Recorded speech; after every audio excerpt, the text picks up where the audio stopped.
تمت تنظيم الدورة العادية لشهر أكتوبر 2023 لمجلس جهة تقريمي مودنون. كانت هذه مناسبة بحضور يعني تقريبا شامل لأعضاء المجلس 37 من 39 عضو اللي حضروا اليوم، وكان يعني كانت مناسبة للدراسة والمناقشة والمصادقة على عدد من النقط، على رأسها تفاعل المجلس مع الزلزال الذي ضرب أقاليم الحوز مؤخرا. وهذه أيضا مناسبة لكي أجدد تعازي الحارة لصاحب الجلالة الملك محمد السادس نصره الله، وكذلك للشعب المغربي ولساكنة الأقاليم الحوز في ضحايا البشرية خصوصا والتي نتجت عن هذه الكارثة. كانت تفاعل اليوم في هذه الدورة، تفاعل المجلس مشكور مع هذه الكارثة، وتمت المصادقة على مساهمة المجلس في صندوق الدعم 126 بمبلغ 20 مليون ديال الدرهم. كانت أيضا نقطة ثانية دائما في نفس الموضوع، وهي مساهمة المجلس بمبلغ 10 ملايين درهم من أجل إعادة اقتناء المخزون الذي تسهر عليه الوقاية المدنية لجهة تقريمي مودنون. مشكورة على المجهودات التي تقوم بها وعلى تعبئتها أيضا من أجل مواجهة هذه الكارثة التي ضربت المغرب. بالتالي هذا يعني أشكر السادة الأعضاء، السيدات والسادة الأعضاء، اللي كان هناك إجماع في هذه النقطتين. كانت أيضا مناسبة لدراسة ومناقشة ميزانية الجهة لسنة 2024، وهي تعتبر ميزانية تقديرية، واللي المبلغ ديالها كيتجاوز 477 مليون ديال الدرهم.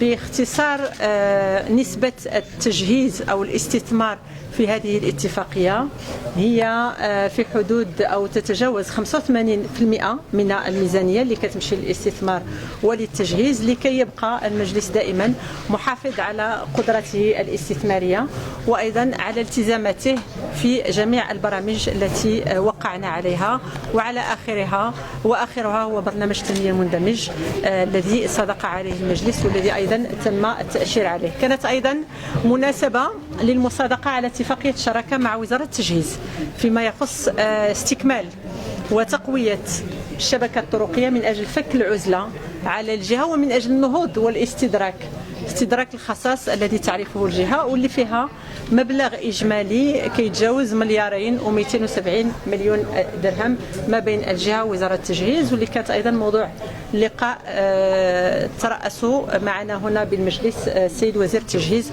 والماء مشكور، ونعتبرها كما قلت سابقا اتفاقية مهيكلة، اتفاقية تاريخية، اتفاقية مهمة نظرا للآثار ديالها إن شاء الله المباشر على الساكنة وعلى الجهة في الثلاث سنوات المقبلة.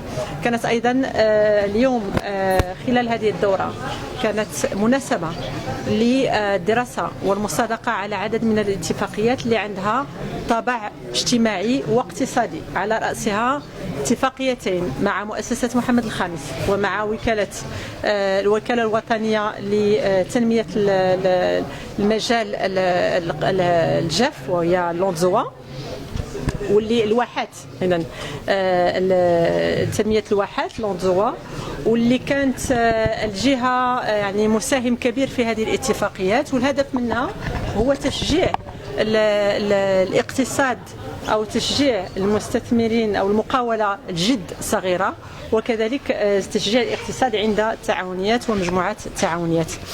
كانت أيضا فرصة اليوم للمصادقة على اتفاقية شراكة مع غرفة الفلاحة من أجل مساهمة الجهة بمبلغ 5 ملايين درهم في تجهيز نقط الماء وحفر الآبار وكذلك تربية النحل، وهذا أيضا يحسب إن شاء الله للجهة.